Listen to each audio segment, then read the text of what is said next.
Hello everyone, welcome back to Exam Cracker. আজি আমি general ষ্টাডিজৰ কেইটামান কুৱেশ্যন ডিছকাছ কৰিম। এটা নতুন চিৰিজ আমি লঞ্চ কৰিছোঁ। বিভিন্নজনে কৈ আছিলে যে অসম গভৰ্ণমেণ্ট কম্পিটিটিভ এক্সামসমূহৰ কাৰণে চিৰিজ দিবৰ কাৰণে GS আৰু MCQ সমূহ দিবৰ কাৰণে চ' সকলোৰে অনুৰোধখিনি ৰক্ষা কৰি মই 1000 MCQ চিৰিজৰ কেৱল অসম গভৰ্ণমেণ্ট কম্পিটিটিভ এক্সামসমূহৰ কাৰণে এই GS কোৰ্চটো আপোনালোকৰ কাৰণে আনিছোঁ 1000 MCQ চিৰিজৰ। এই কুৱেশ্যনছখিনি আমি subject wise section wise discuss কৰিম। প্ৰথমতে আমি ইণ্ডিয়ান হিষ্ট্ৰী পাৰ্টটো ডিছকাছ কৰিম। ইণ্ডিয়ান হিষ্ট্ৰীৰ পাছত আপোনালোকৰ মষ্ট ইম্পৰ্টেণ্ট ইণ্ডিয়ান জিঅ'গ্ৰাফী, তাৰপাছতে ঠিক তেনেকৈ ইণ্ডিয়ান ইকনমি, এনেকৈ কৰি আমি গোটেই পাৰ্টখিনি ছেকশ্যন ৱাইজ ডিছকাছ কৰিম। আৰু যিসকলে বিভিন্ন ধৰণৰ এক্সামৰ কাৰণে প্ৰিপেৰেশ্যন কৰি আছে লাইক PNRD, আছাম পুলিচ, তাৰপাছতে গুৱাহাটী হাইকোৰ্ট, ফৰেষ্ট এক্সামসমূহৰ কাৰণে এই গোটেইখিনিৰ কাৰণে এই চিৰিজটো আপোনালোকৰ ইম্পৰ্টেণ্ট হ'ব। আৰু তেনেকৈয়ে এইটো ডিজাইন কৰা হৈছে চিৰিজটো। আৰু দুইটা লেংগুৱেজে ইংলিছ এণ্ড অসমীয়া দুইটাতে মই দিবৰ কাৰণে চেষ্টা কৰিম সকলোৰে সহায় হোৱাকৈ। যিসকলে এতিয়াও এক্সাম ক্ৰেকাৰ লাৰ্ণিং এপটো ডাউনলোড কৰা নাই আপোনালোকে ডাউনলোড কৰি ল'ব। আমি অসম কম্পিটিটিভ এক্সামৰ কাৰণে আৰু বিভিন্ন ধৰণৰ কোৰ্চেছসমূহ তাত প্ৰভাইড কৰি আছোঁ। আপোনালোকে তাতে ক্ৰেছ কোৰ্চসমূহ এটেণ্ড কৰিব পাৰে। চ' আহক আমি কুৱেশ্যন নম্বৰ 1ৰ পৰা আৰম্ভ কৰোঁ। কুৱেশ্যন নম্বৰ 1ত দিছে the study and inscription of ancient inscription is call. মানে ইয়াতে কৈছে the study and interpretation of ancient inscriptions. তাক কি বুলি কোৱা হয়? আমি যেতিয়া আমাৰ প্ৰাচীন শিলালিপি অধ্যয়ন কৰোঁ তেতিয়াহ'লে তাক কি বুলি কোৱা হয়? এপিগ্ৰাফি, এপিলজি এণ্ড এপিষ্টেটিক এণ্ড এপিস্পেটিক। চ' ইয়াৰ শুদ্ধ উত্তৰটো হ'ব অপশ্যন এ, ডেট ইজ এপিগ্ৰাফি বুলি কোৱা হয় প্ৰাচীন শিলালিপি অধ্যয়ন আৰু ব্যাখ্যাক। নেক্সট আহিলোঁ question number 2। Which of the following R literary source of ancient Indian history? নিম্নলিখিত কোনটো প্ৰাচীন ভাৰতীয় ইতিহাসৰ সাহিত্যিক উৎস বুলি কৈছে? Greek ambassador Megasthenes Indica, next কৈছে আমাৰ এৰিথিয়ান আৰু পেৰিপ্লাছ বা প্ৰটমলি জিঅ'গ্ৰাফী, নেক্সট কৈছে ফাহিয়ানৰ কথা, আৰু অপশ্যন ডিত কৈছে হিউৱেন চাঙৰ যোনটো ভিজিট আছিলে। And option E all of the above. ইয়াৰ গোটেইখিনি উত্তৰে আমাৰ শুদ্ধ হ'ব। এই গোটেইকেইটাই আমাৰ লিটাৰেৰী চ'ৰ্চেছ হয় যাৰ জৰিয়তে আমি এনচিয়েণ্ট ইণ্ডিয়ান হিষ্ট্ৰীৰ বিষয়ে বিভিন্ন ধৰণে আমি গম পাব পাৰোঁ। লাইক আপোনালোকে মেগাস্থেনিছৰ ইণ্ডিকা, এই মেগাস্থেনিছৰ ইণ্ডিকা ইয়াৰ পৰা আমি কিছুমান ইনফৰ্মেশ্যন পাওঁ মৌৰ্য সাম্ৰাজ্যৰ বিষয়ে। তাৰপাছতে আমাৰ জিঅ'গ্ৰাফী, প্ৰটমলি জিঅ'গ্ৰাফীৰ পৰাও আমি বিভিন্ন ধৰণৰ ইনফৰ্মেশ্যন পাওঁ related to ports and commodities. And Fahien যোনজন বুদ্ধিষ্ট ট্ৰেভেলাৰ আছিলে তেওঁ একাউণ্টৰ পৰা আমি গুপ্তা সাম্ৰাজ্যৰ কথা পাওঁ। হিউৱেন চাঙৰ ভিজিটৰ পৰা আমি নালন্দা ইউনিভাৰ্চিটিৰ কথা পাওঁ। হৰ্ষবৰ্ধন আমাৰ অসমৰ ভাস্কৰ বৰ্মনৰ কথা আমি পাওঁ। চ' এই গোটেইকেইটাই আমাৰ এনচিয়েণ্ট ইণ্ডিয়ান হিষ্ট্ৰী চ'ৰ্চেছ হয়। নেক্সট আহিলোঁ question number 3। The palaeolithic men were belongs to. ইয়াতে কৈছে hunter, food gatherer and agriculture, which of the following statement are correct. So' যোনটো আমাৰ পুৰাতাত্ত্বিক কাল বা প্ৰত্নপ্ৰস্থৰ যুগ বুলি কোৱা হয় সেই মানুহবিলাক কি আছিলে ইয়াত সুধিছে? চিকাৰী, খাদ্য সংগ্ৰহ আৰু কৃষিৰ লগত ৰিলেটেড। ইয়াতে হ'ব শুদ্ধ উত্তৰটো অপশ্যন এ আৰু বি, মানে 3 অপশ্যনটো শুদ্ধ হ'ব। এগ্ৰিকালচাৰ কৰিবৰ কাৰণে, কৃষি কৰিবৰ কাৰণে পাছত আমাৰ নিউ ষ্টোন এজত জানিছিলে। অ'কে, পেলিঅলিথিকৰ সময়ত এগ্ৰিকালচাৰৰ বিষয়ে ইমান জনা নাছিলে, তেওঁলোক কেৱল চিকাৰী আৰু খাদ্য সংগ্ৰহে কৰিব জানিছিলে। চ' অপশ্যন এ আৰু বিটো শুদ্ধ হ'ব। Option 3 is the right option. Next আহিলোঁ question number 4। The mesolithic people practice. Mesolithic মানুহখিনিয়ে বা মধ্যপ্ৰস্তৰ যুগৰ যোনবিলাক মানুহ হয় তেওঁলোকে কি কৰিছিলে? মধ্যপ্ৰস্তৰ যুগৰ মানুহবিলাক মেজলিথিক পিপল হাণ্টিং কৰিছিলে, ফিছিং কৰিছিলে, ফুড গেডাৰো কৰিব শিকিছিলে। So' all of these are the right option. চিকাৰ, মাছ ধৰিব জানিছিলে, খাদ্য সংগ্ৰহ কৰিব জানিছিলে। নেক্সট আহিলোঁ question number 5। Ostrich were found in India. Ostrich কোনটো পিৰিয়ডত পোৱা গৈছিলে? ইয়াৰ উত্তৰটো হ'ব পেলিঅলিথিক পিৰিয়ডত পোৱা গৈছিলে, মানে প্ৰত্নপ্ৰস্থৰ যুগ বুলি যাক কোৱা হয়। এই প্ৰত্নপ্ৰস্থৰ যুগত আমাৰ অষ্ট্ৰিচ পোৱা গৈছিলে।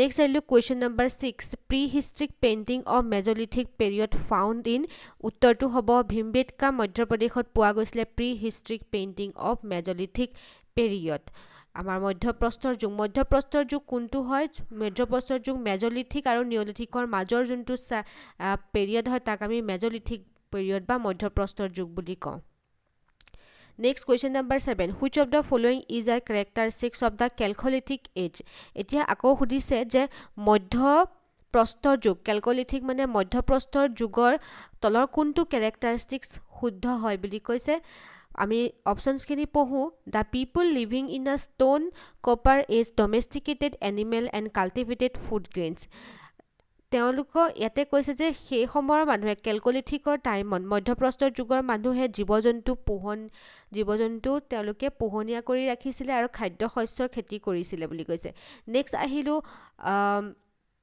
গেৰু ৰঙৰ মৃৎশিল্পৰ জনপ্ৰিয় হৈছিল বুলি কৈছে ইয়াতে পটাৰী পপুলাৰ হৈছিলে সেইটো সময়ত য়েছ এইটো আমাৰ শুদ্ধ হয় তাৰ পাছতে this age also' mark the beginning of social inequalities so' ইয়াতে কৈছে যে সামাজিক অসমানতা এইটো আৰম্ভণি হৈছিলে কেলকলিথিকৰ সময়ত কাৰণ সেইটো সময়ত দেখা গৈছিলে যে ৰেক্টেংগুলাৰ যোনবিলাক হাউচ হয় ঠিক আছে যোনবিলাক আয়তাকাৰ ঘৰ হয় সেই আয়তাকাৰ ঘৰবিলাকত প্ৰধান মানুহখিনিয়ে বসবাস কৰিছিলে আৰু যোনবিলাক ঘূৰণীয়া ঘৰ আছিলে যোনবিলাক ৰাউণ্ড ঘৰ আছিলে সেইবিলাকত সাধাৰণ মানুহখিনিয়ে বসবাস কৰিছিলে চ' আমাৰ গোটেইকেইটা শুদ্ধ হয় option D is the right option next আহিলোঁ question number 8 which of the following sites provide evidence for all three stone age okay নিম্নলিখিত কোনটো স্থানে তিনিওটা শিল যুগৰ বাবে প্ৰমাণ প্ৰদান কৰে Belan valley Narmada valley Indus valley both A and B ইয়াৰ উত্তৰটো হ'ব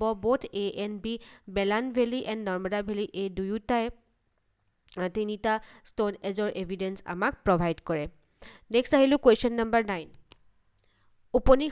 উপনিষদ কি হয় সুধিছে great epic story of book sources of Hindu philosophy law book ইয়াৰ শুদ্ধটো হ'ব হিন্দু দৰ্শনৰ উৎস চ'ৰ্চেছ অফ হিন্দু ফিলচফি তাক আমি উপনিষদ বুলি কওঁ নেক্সট আহিলোঁ question number 10 who was the first European to designated Aryan as a race কোনজন প্ৰথমজন ইউৰোপিয়ান যোনে প্ৰথমবাৰৰ কাৰণে আৰ্যক এটা জাতি হিচাপে মনোনীত কৰিছিলে Max Muller H S Wilson and William Jones Cunningham উত্তৰটো হ'ব Max Muller central Asian theory আমি পঢ়িছোঁ আগতে যিসকলে এনচিয়েণ্ট ইণ্ডিয়ান হিষ্ট্ৰী কেছ ক্ৰছটো চোৱা নাই ইউটিউবত এভেইলেবল হৈ আছে তাতে আপোনালোকে গৈ পেলাই এনচিয়েণ্ট ইণ্ডিয়ান হিষ্ট্ৰী ক্ৰেছ ক'ৰ্চটো চাই ল'ব মই ডিটেইলছত এনচিয়েণ্ট ইণ্ডিয়ান হিষ্ট্ৰী ক্ৰেছ ক'ৰ্চটো প্ৰভাইড কৰা আছে ডেছক্ৰিপশ্যন বক্সতো মই ইয়াৰ লিংকটো দি দিম চাব পাৰে নেক্সট আহিলোঁ question number 11 which river has no' mention in Rigveda তলৰ কোনখন ৰিভাৰ ঋগবেদাত মেনশ্যন নাই বুলি কৈছে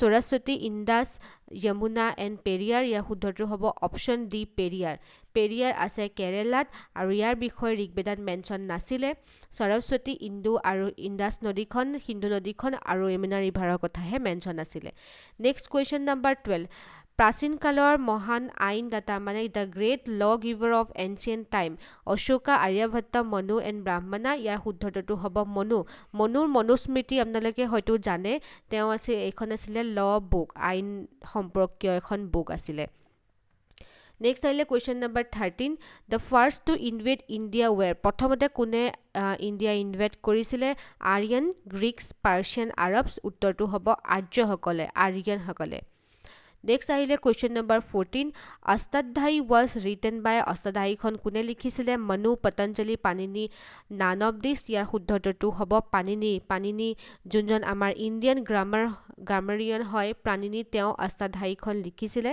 অ'কে কেতিয়া লিখিছিলে 6 to 5th চেঞ্চুৰীৰ ভিতৰত এখন লিখিছিলে নেক্সট আহিলোঁ question number 15 Vedas were written in between Veda আমি তিনিখন বেদৰ কথা জানো ঋগবেদ যজুৰ্বেদ অথৰ্ববেদ এই তিনিখন বেদ কোনটো সময়ত লিখা গৈছিলে বেদ বিশেষকৈ কোনটো সময়ত লিখা গৈছে ইয়াৰ মষ্ট একচেপ্টেড পিৰিয়ডটো হ'ব 1500 BC to 500 BC লৈকে 1500 খ্ৰীষ্টপূৰ্বৰ পৰা 500 খ্ৰীষ্টপূৰ্বৰ ভিতৰত বেদ লিখা গৈছিলে নেক্সট আহিলোঁ question number 16 Purushamedha male sacrifice is referred to as a মানে পুৰুষ বলিদান যাক কোৱা হয় সেইটো কোনখন বেদত লিখা আছিলে কৃষ্ণ যজুৰ্বেদা শুক্ল যজুৰ্বেদা শতপথ ব্ৰাহ্মণা এণ্ড পঞ্চবিংশ ব্ৰাহ্মণা ইয়াৰ শুদ্ধটো হ'ব কৃষ্ণ যজুৰ্বেদাত লিখা আছিলে পুৰুষ মেধা মেল চেক্ৰিফাইচৰ কথা Question number 17 Ayurveda has its origin Ayurveda origin কি হয় যোনখন আয়ুৰ্বেদ হয় তাৰ origin হৈছে option A Rig Vedha Question number 18 The word Aryan denotes আৰ্য শব্দটোৰ অৰ্থ কি আৰ্য শব্দটোৰ অৰ্থ কি সুধিছে আৰ্য শব্দটোৰ অৰ্থ হৈছে স্পিচ গ্ৰুপ এটো এটা ল্যাঙ্গুৱেজ গ্ৰুপ হয় বুলি কৈছে ঠিক আছে language group speech group next Question number 19 Which of the following is the features of Rigvedic economy Rigvedic economy features homok ki hudise It was primarily a pastoral economy There was cultivation of multiple cereals and there is abundance of wage earners select the correct option from the codes given below ya uttor to hobo option A that is 1 and 2 mane hetu teoluke পশু পালন কৰিছিলে okay এটো মই অসমীয়াত দি দিছো পশুপালন কৰিছিলে আৰু তেওঁলোকে বিভিন্ন ধৰণৰ সেলস তেওঁলোকে কাল্টিভেট কৰিছিলে অপচন এ আৰু বি দুটা শুদ্ধ হ'ব next question number 20 last question আজিৰ সিৰিজটো the type of marriage in ancient India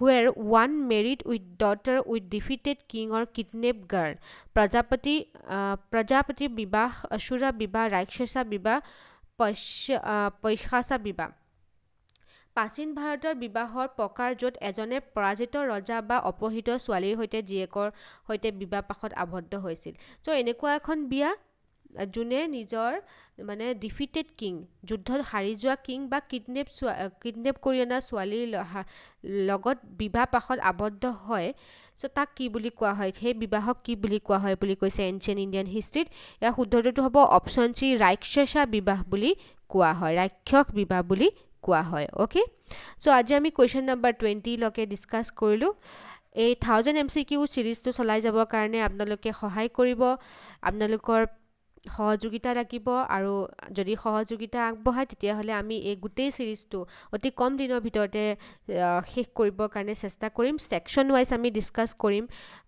এটো মই আপোনালোকক অলৰেডি কলো ইণ্ডিয়ান হিষ্ট্ৰী ইণ্ডিয়ান জিওগ্ৰাফি বা আসাম হিষ্ট্ৰী আসাম জিওগ্ৰাফি এনেকে সেকশন ওয়াইজ কোৱেশ্চন সমূহ আমি ডিসকাস কৰিম তাৰ আগতে এই বিবাহৰ যিখিনি টাইপ মই ইয়াতে মেনশন কৰি দিছো এনচিয়েন্ট ইণ্ডিয়ান হিষ্ট্ৰী এটা ইম্পৰ্টেন্ট পাৰ্ট হয় এই পাৰ্টখিনি আপোনালোকে চাই ল'ব ওকে আৰু এটা ফাউন্ডেশন কোৰ্স আমি এক্সাম ক্লিকাৰ লাৰ্নিং এপত ইন্ট্ৰোডিউস কৰিছো আসাম কম্পিটিটিভ এক্সামৰ কাৰণে এই কোৰ্সটোত আপোনালোকৰ general studies numerical aptitude English current affairs আৰু টেষ্ট সিৰিজ এইখিনি সেকশন আপোনালোকৰ ইনক্লুড হৈ থাকিব যি সকল ইন্টাৰেস্টেড হয় আমাৰ এক্সাম ক্লিকাৰ লাৰ্নিং এপটো ডাউনলোড কৰি পেলাই তেওঁলোকে প্ৰয়োজন সাপেক্ষে নিজে কোৰ্সটো চাব পাৰে ওকে তাৰ উপৰি যি সকলে সিটেটৰ কাৰণে প্ৰিপাৰেচন কৰি আছে তেওঁলোকেও এই কোৰ্সটো তেওঁলোকে পাৰচেজ কৰি পেলাই সিটেটৰ কাৰণে প্ৰিপেয়াৰ কৰিব পাৰে okay thank you for watching যদি আপোনালোকৰ কিবা ডাউটস আছে কমেন্ট সেকশনত সুধিব পাৰে মই আপোনালোকৰ ডাউটসমূহ ক্লিয়াৰ কৰিবৰ কাৰণে চেষ্টা কৰিম আৰু যি সকলে